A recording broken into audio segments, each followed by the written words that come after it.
Continuamos con un tema bien interesante para desarrollar en los siguientes minutos. Influenciadores estratégicos y negociadores de alto impacto, las nuevas competencias requeridas en el liderazgo del nuevo normal. Para ello, contamos con la presencia de José Ignacio Tobón, experto en negociación, entrenador y consultor de alta dirección. Ha entrenado desde 1991 más de 12.500 negociadores en más de 30 países, experiencia que le ha permitido escribir más de 10 libros. De manera que le damos la bienvenida a este ingeniero químico egresado de la Universidad Pontificia Bolivariana. Bienvenido, Ignacio, gracias por compartir tus conocimientos con nosotros. Unas ideas que ustedes puedan usar para lograr mejor aproximación al tema de la negociación. Seleccioné algunos puntos. Me voy a concentrar en el corto plazo, o sea, en lo que está pasando hoy. Si estuviéramos hablando de largo plazo, pues habría que mencionar otras cosas, de cómo el país se está moviendo o hacia la izquierda o hacia la derecha y cómo el capital está más en riesgo o menos en riesgo. Pero por ahora concentrémonos en la pandemia, lo que pasó hoy, lo que está pasando desde este año. Es el COVID, básicamente, es un cisne negro. Un cisne negro se clasifica como un evento inesperado que tiene grandes impactos socioeconómicos y que tiene un efecto que se llama retrospectivo. ¿Qué quiere decir eso? Que no lo esperábamos, pero cuando analizamos mucho las cosas nos damos cuenta que sí lo hubiéramos podido predecir y decimos, ¿por qué no lo vimos llegar? El hecho es que ya lo tenemos. ¿Qué hay que hacer? Hay muchas cosas para negociar en este momento. Muchas compañías y muchos gremios me han llamado que les dé una idea sobre cómo negociar ahora. Lo primero que les digo es que no se trata de negociar, sino de renegociar. Hay que renegociar una cantidad de cosas. Hay que renegociar acuerdos adentro de la organización y afuera. Aquí hay que tener en cuenta muchas cosas, y es que con esto hay gente desesperada. Y la mala noticia es que las personas desesperadas toman decisiones desesperadas. ¿Dónde había que trabajar? ¿Dónde hay que decirle a las personas que trabajen? Pues hombre, una posibilidad muy simple es que identifiquen aquellas cosas que para ustedes son costo y para el cliente no son valor. O sea, ahí sí puede eliminar. Claro que se puede eliminar. Y seguramente habrá gente que le hemos dado más calidad que la que necesita, lo que se llama overshot. Y habrá gente que le hemos dado menos calidad a la que requiere, que son undershot. O sea, podemos trabajar sobre eso. Si nosotros vamos a entrar entonces en negociación, ¿qué diría yo que sería como instrumento general y estrategia general para manejar esto? Lo primero que yo quisiera decir es que se concentren en lo esencial. ¿Qué es lo esencial de la negociación? De todo lo que hay, de 250, 300 horas de entrenamiento, ¿cuáles son los 2 minutos que yo quisiera resaltar? Yo quisiera resaltar que se concentraran primero en tener estructura. O sea, que todo el mundo negociara con la misma estructura. Y se puede, porque la estructura es la misma.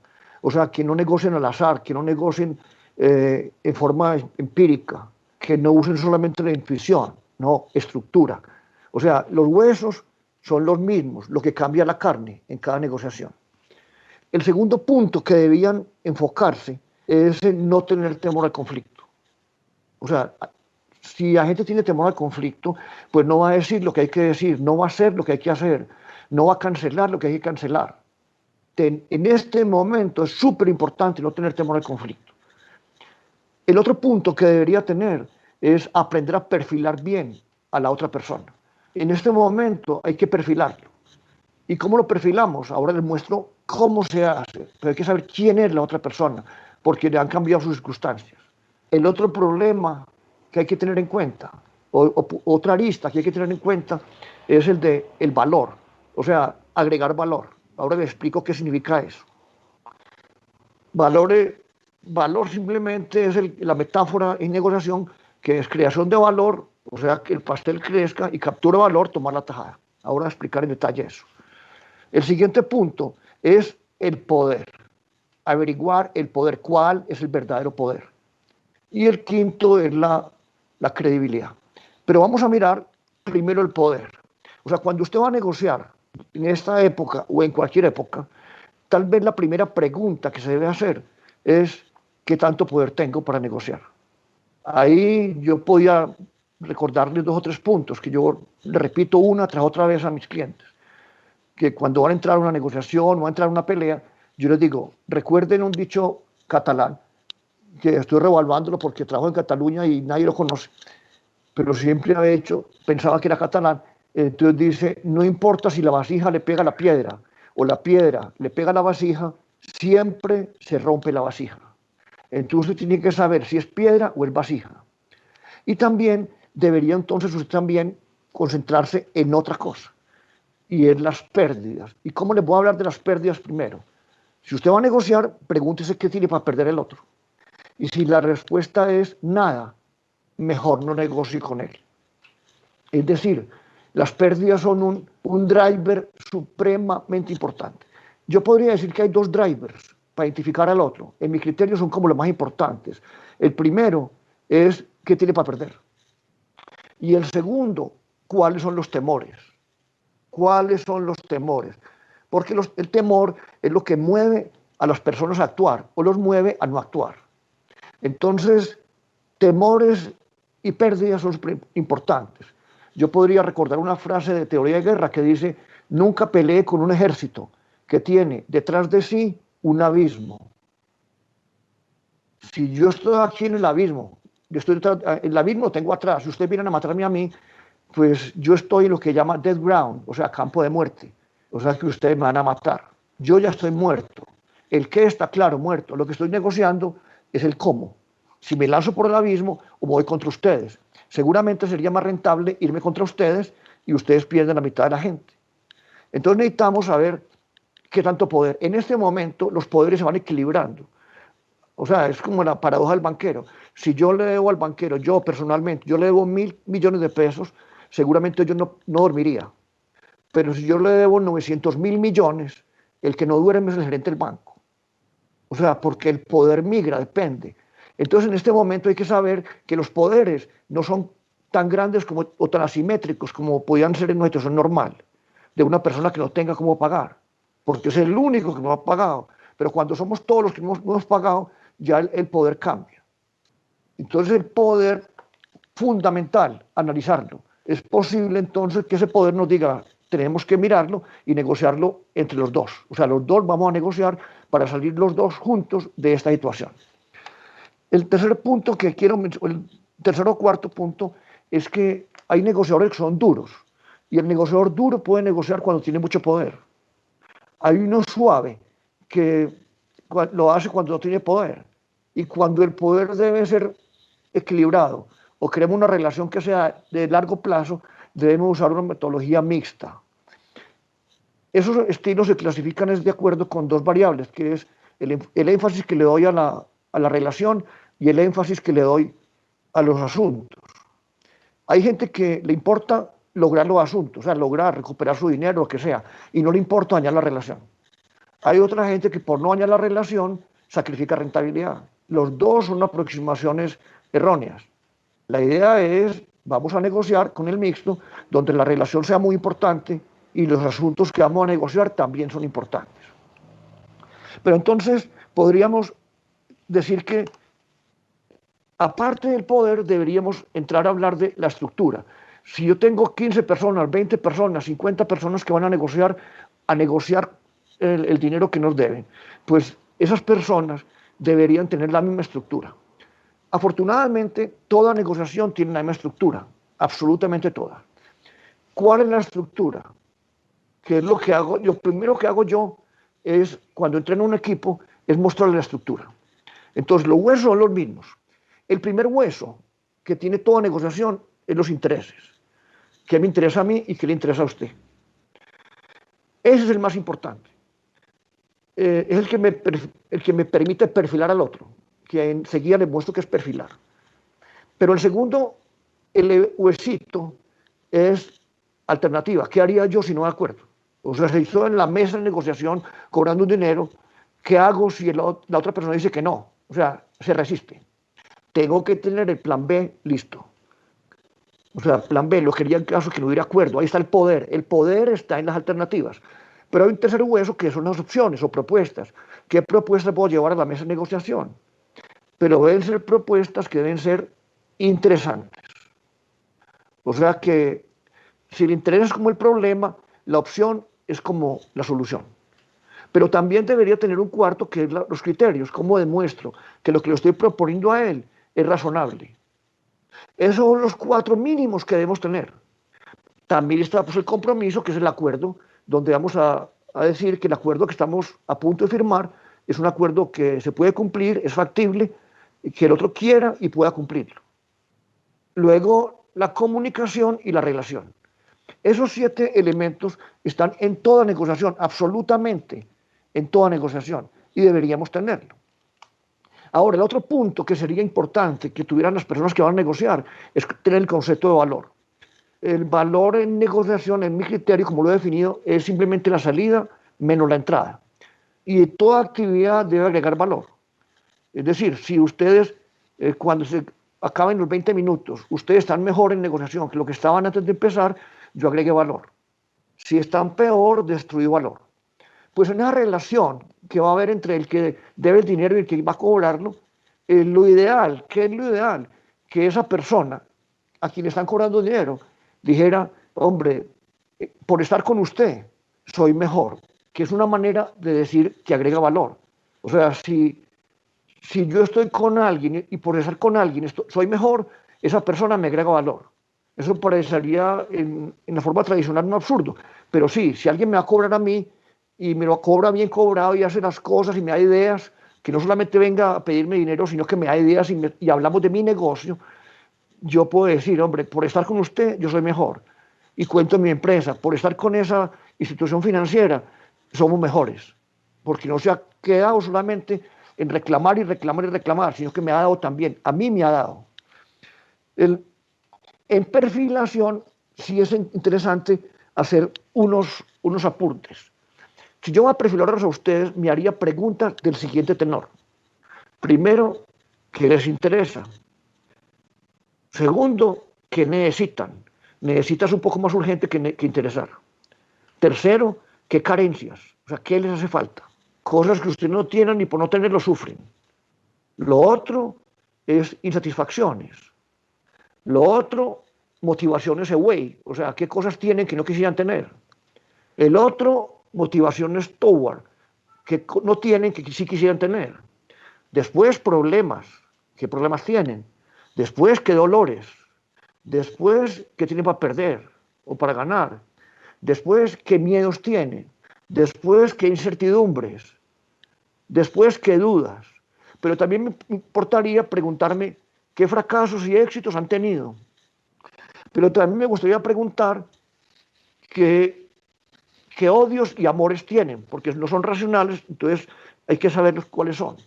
Pero también qué fortalezas y debilidades y amenazas oportunidades y qué semejanzas conmigo tienen y qué diferencias. Es decir, toda una cantidad de preguntas para poder perfilar al otro, así como perfila una persona del FBI, como de Criminal Minds, debe hacer eso. Para poder perfilar, pues obviamente hay que incluir una variable que es muy importante, pero muy difícil, que es la empatía. La empatía, vamos a definirlo por lo contrario. Lo contrario de empatía es la proyección. Proyección es pensar que el otro es como yo. Si ese es un error enorme en negociación. No, empatía es que el otro es diferente a mí, que lo que me gusta a mí no necesariamente le gusta al otro. La idea es póngase los zapatos del otro y camine una milla. Eso sería muy importante.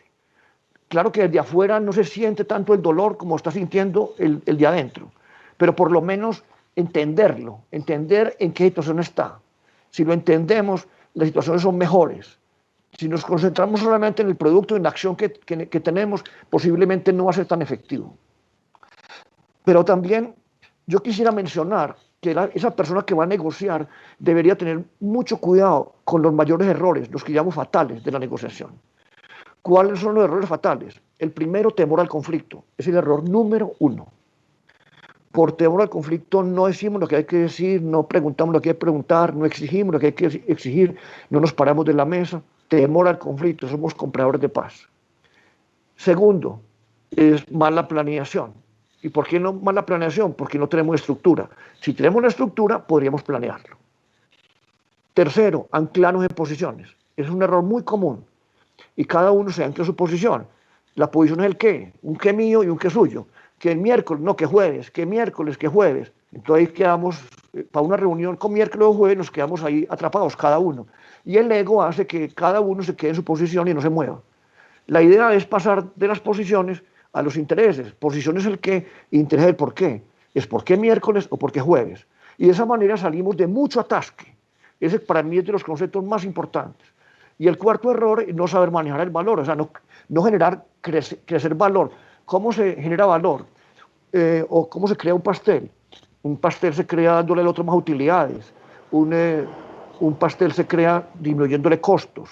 Un pastel se crea aumentándole ingresos, aumentándole tranquilidad, no desesperación, facilitándole, no complicándole. Es decir, esos son los errores. Ahora, si nosotros vamos a entrar a esa negociación, pues yo voy a tomar una cosa que tiene que ver con influencia, o sea, cómo soy influente o influyente, pero primero me voy a centrar en un estudio que se ha hecho muchas veces en Estados Unidos y Europa. Le preguntan a las personas, ¿usted qué admira de los líderes? Y hay como unos 15, 20 respuestas. Yo las analicé, les puse en ciertos nichos, en ciertas categorías, y al final todas las 15 o las 20 las resumí en dos. Y es decir, la gente admira a los líderes cuando son honestos y son capaces. Es decir, honestos porque lo que me están diciendo es verdad. Y capaces porque son capaces de llevarme del punto A al punto B.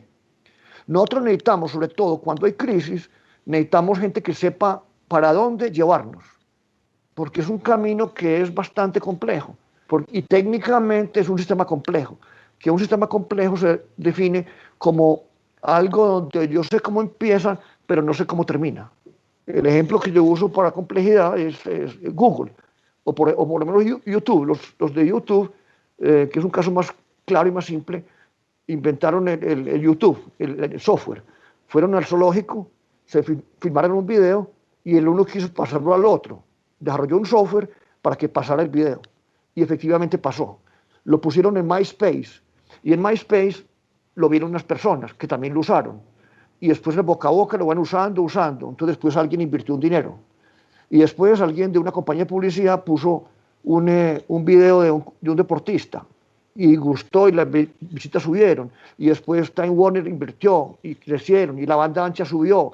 Entonces ya no eran 5 minutos, sino 15 y 20. Entonces podían poner conferencias. Y después la banda ancha más grande, entonces ya era 1 hora. Y podían ser ya documentales.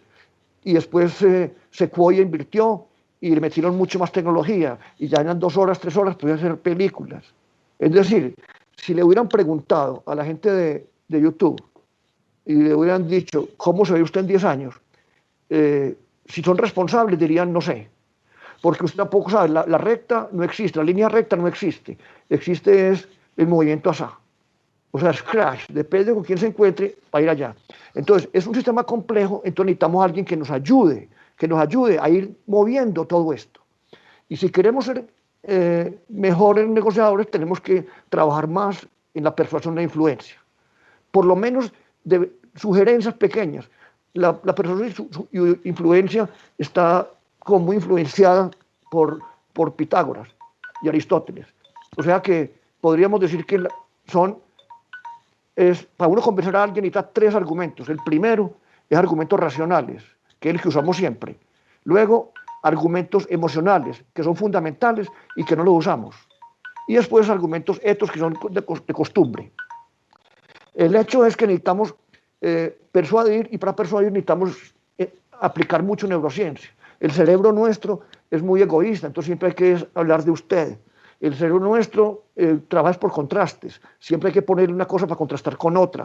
El cerebro nuestro recuerda con mucha dificultad, entonces hay que usarle historias, usar priming y recency, primero lo más importante al comienzo o al final. Es decir, hay una ciencia en torno a la persuasión, hay una ciencia en torno a los sesgos. Esos serían unos puntos que deberían ser considerados para uno poder negociar en forma más estructurada. Se han cumplido los 20 minutos.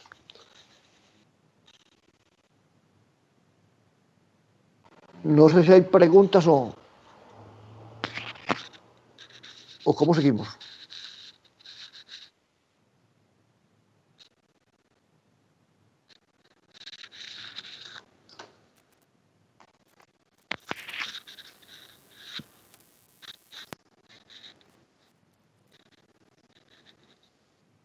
Ingeniero, tenemos una pregunta que nos llega para usted y es una pregunta muy interesante. Dice, 3 argumentos que no pueden faltar en una negociación de un empresario con su banco para restaurar su deuda.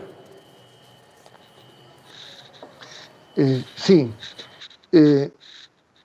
yo pienso que lo que hay que decir es que el problema es de los dos. El segundo es el de mirar a largo plazo. Mirar a largo plazo. Y el tercero, diría yo, que es una apertura a también reconocer qué errores se cometieron en la gestión para llegar al punto en que se está. Y casi que un compromiso de reformar para no volver a caer en esa situación. Porque si uno, es como la gente que pide perdón, pero vuelve a pecar. O sea, otra vez perdón, otra vez pecado, otra vez perdón, pecado. Un círculo vicioso que no contribuye al progreso de ninguna partes.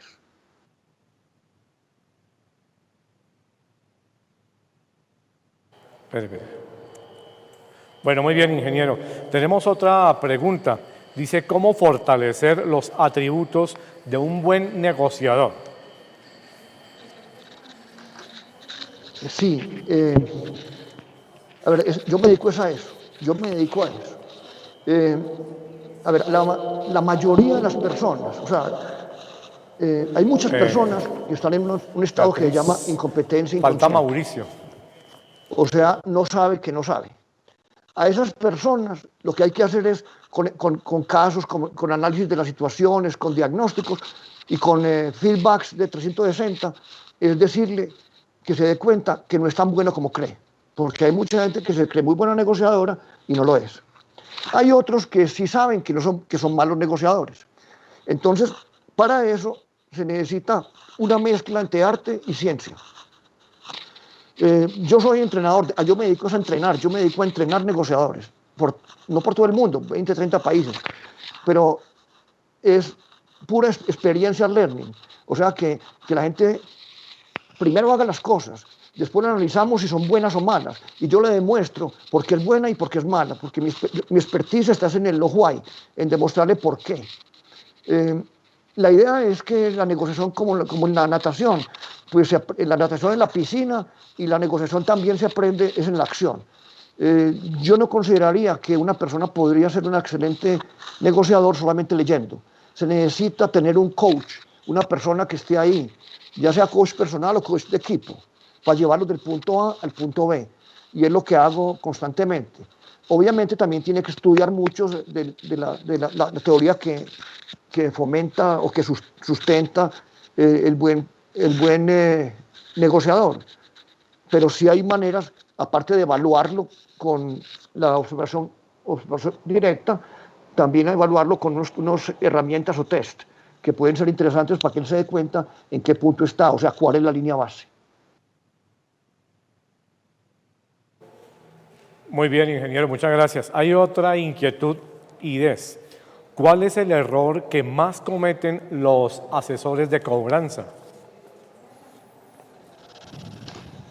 Pues yo diría que, mejor dicho, el contacto y la falta de empatía. Yo creo que es una falta de empatía en la que yo, sin ser yo el experto, ustedes son los expertos, pero lo poco que he tenido en cuenta y que he presenciado es la falta de empatía.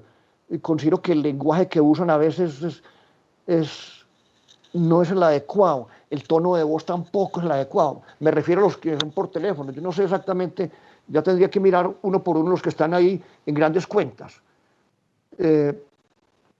pero también pensaría que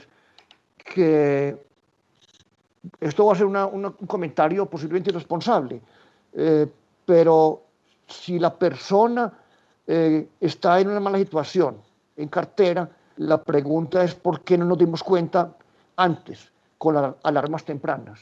Es decir, cuando el problema era pequeñito, ¿por qué no lo detectamos? Nos falta mucho timing, nos falta mucho estar al lado, con indicadores de Early Warning System. Eso consideraría que sería, pues esa no es una aproximación mía, con el riesgo de equivocarme porque no soy experto en cobranza. Muy bien, ingeniero. Hay otra inquietud muy interesante. Dice, háblenos del método Harvard de negociación. ¿En qué difiere este método de los otros? Sí, es interesante. El método Harvard, cuando arranqué negociación, yo arranqué tempranamente, en los 80s. En Harvard empezó como en el 81. Empezó con un señor Raifa, que es profesor de toma de decisiones, y escribió un libro que llama El arte y la ciencia de la negociación, que es un libro muy sustentado.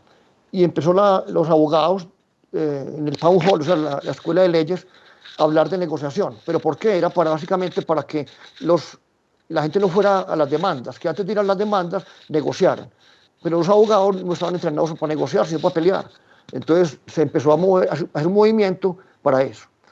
¿Qué es el método Harvard realmente? Ingeniero, a un deudor grosero y a uno que a todo le dice que sí y no cumple. Sí. O sea, por ahí, por ejemplo, no sé si ves esto, no sé si ven esto, no se ve, tal vez no se ve ahí. O sea, este libro es un libro que escribí hace unos años y es básicamente para eso, se llama Negociando con un HP.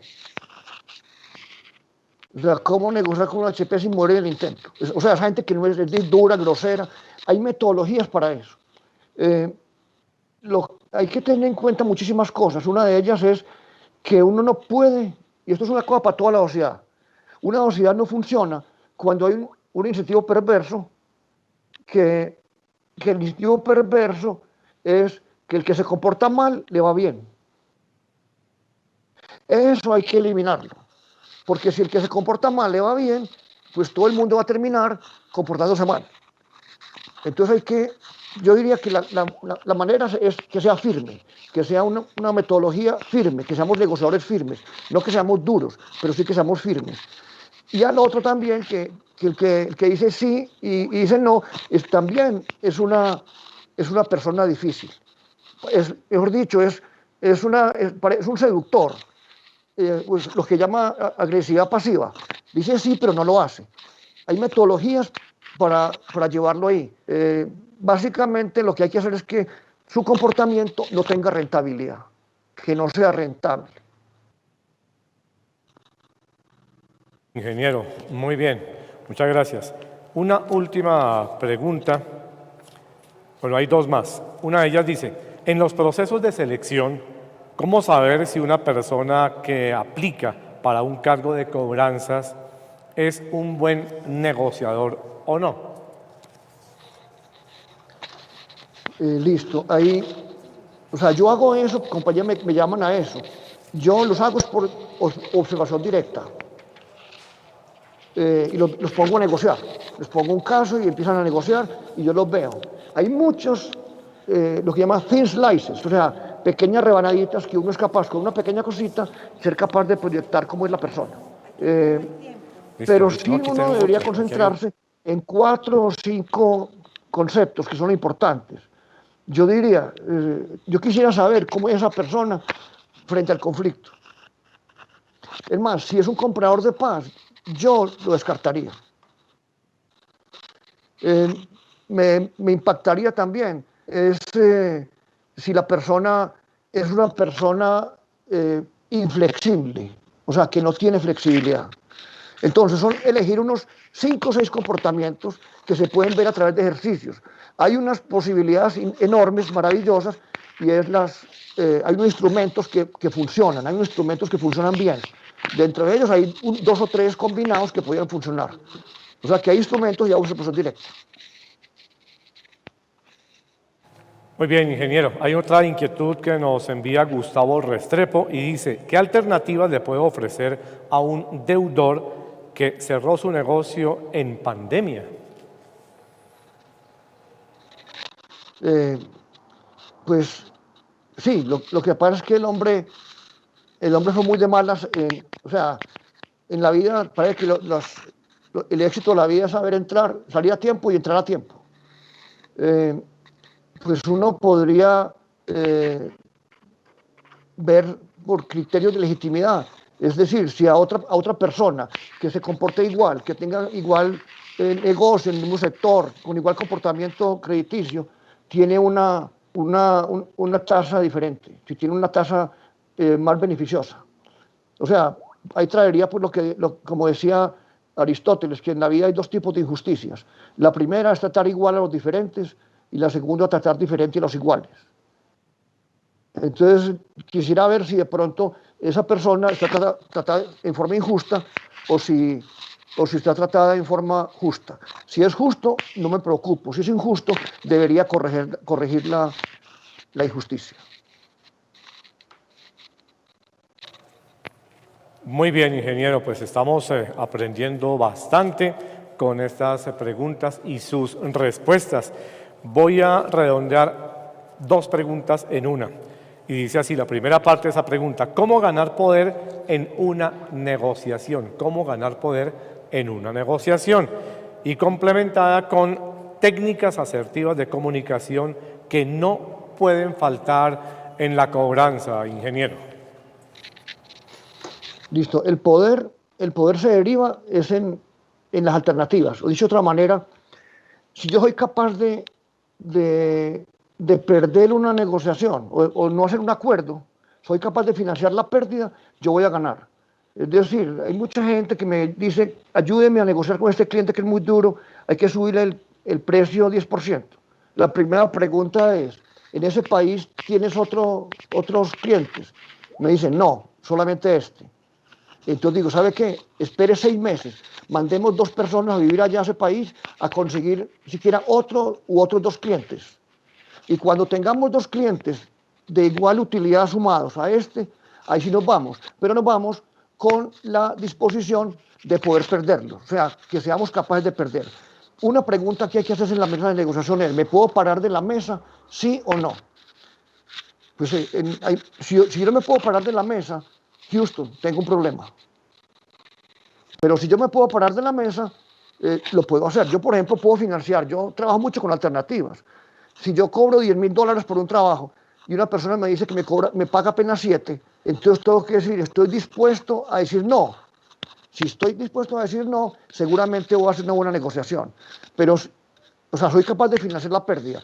Pero si no soy capaz, porque necesito $5,000 para pagar una deuda, que si no la pago se me van con el carro o con la casa, pues yo cedo.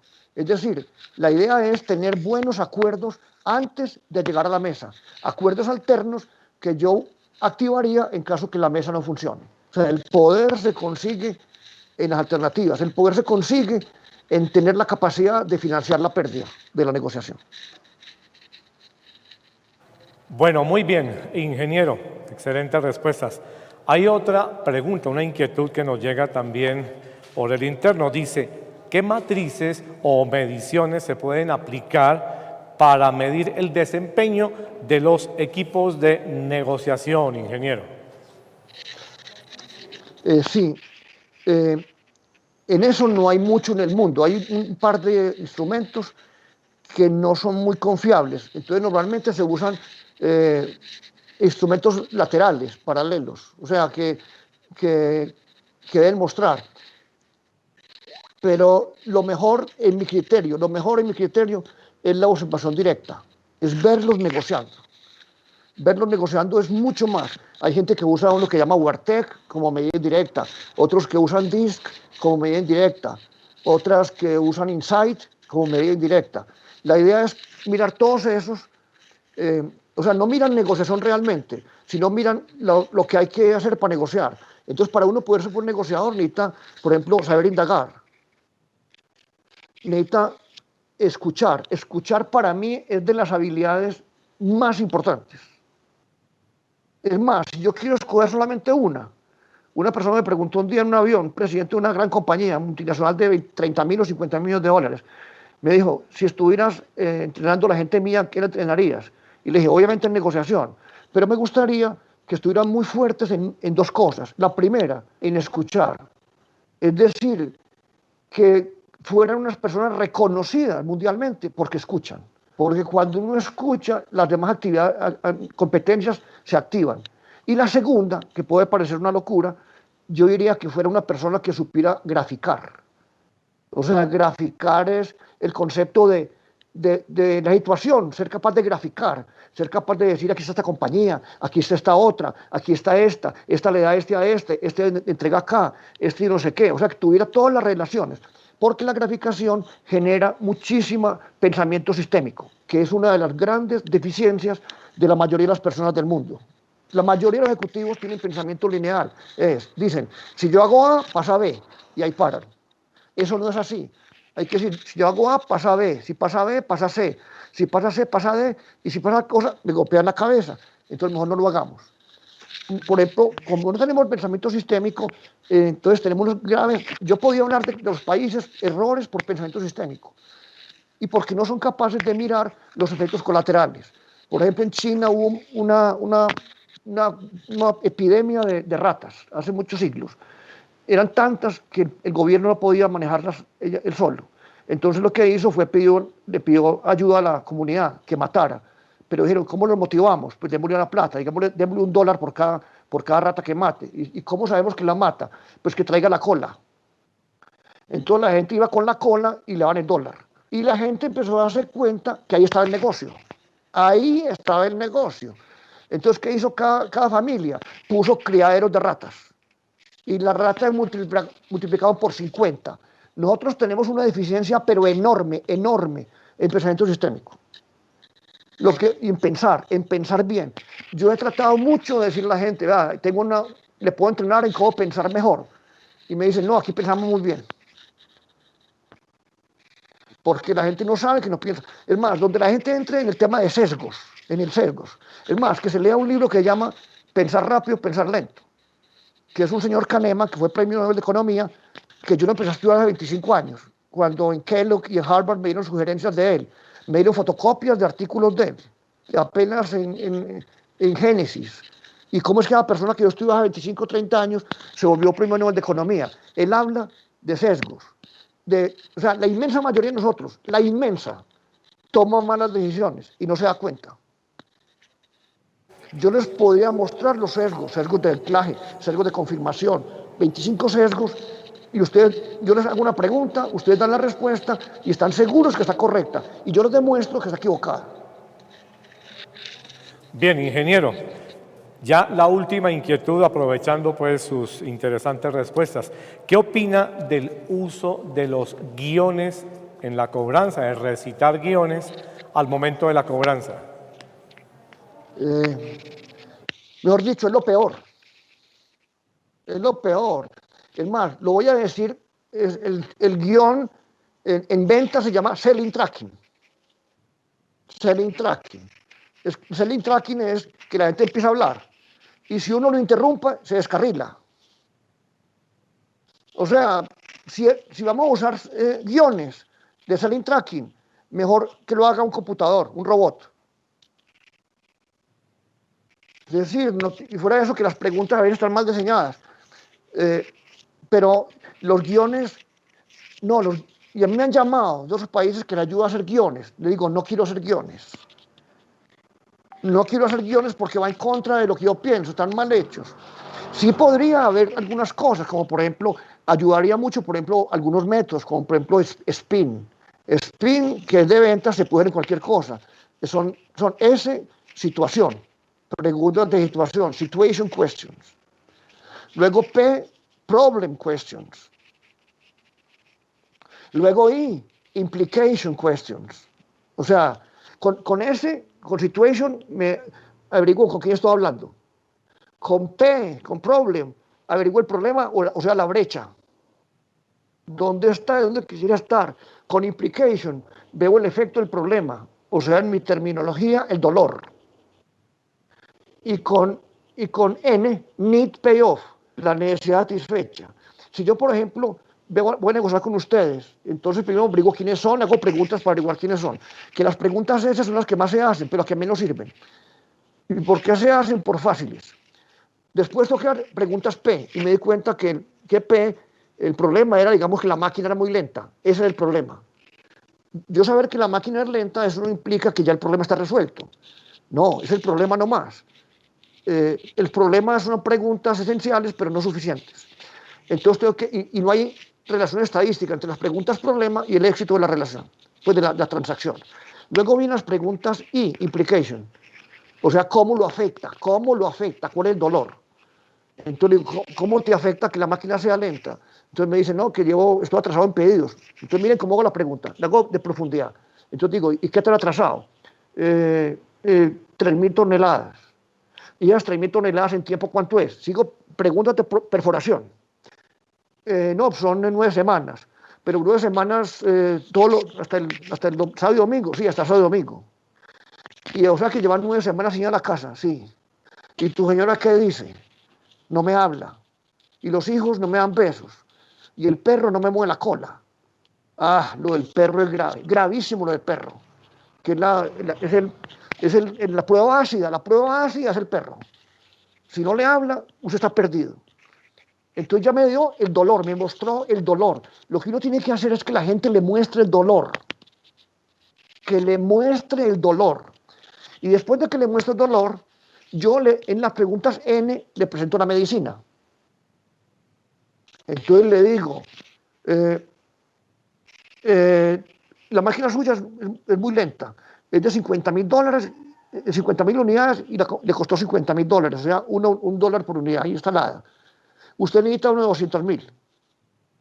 ¿Qué tal si yo me quedo con la suya? Le traigo la de 200.000 y se la instalo en 6 semanas. Y él dice, no me la puedo instalar en una semana. Es decir, cuando usted usa esa metodología S, P, I, N, el cierre lo hace el otro. Pero de ahí lo más importante es el dolor. Hay que trabajar. Me llamaron estos días de un país que cómo hacemos tal cosa. Y todo alrededor del dolor. Mire el dolor. Y si usted tiene la medicina, usted será bienvenido. Bueno, ingeniero, pues muy interesante sus respuestas, pues se nota que usted ha entrenado a más de 12.500 negociadores en Europa, en América, en Tailandia, en China, en fin, muchas gracias por sus respuestas, agradeciéndole por su presencia con nosotros y una feliz tarde, ingeniero, muy amable. Muchas gracias, que continúen exitosamente. Gracias, ingeniero.